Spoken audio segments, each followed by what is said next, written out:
хувиргалтын матрицыг хэрхэн олдог вэ?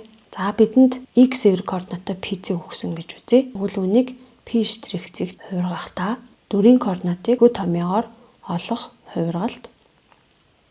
За өөрөөр хэлбэл x, y координаттай цэгийг ax дээр нэмэх нь by, cx дээр нэмэх нь dy координаттай цэгт шилжүүлэх хувиргалт гэсэн үг юм аа. За энд энэ томьёог хувиргалтын томьёо гэдэг байна. За дээр хувиргалтын томьёог матриц хэлбэрээр бичвэл ингэж жижигтэн. За үүнийг энэ матрицыг үржүр хэлбэрээр бичвэл ингэж жижигтэн. За энэ дээр энэ томьёогоо шалгая. Матрицын эхний мөрийг багнаар үржвэл харгалзан А-г x-ээр үржээд B-г y-гээр үржээд нэмнэ тийм ээ. За тэгэхээр энэ матриц үүсэж байна.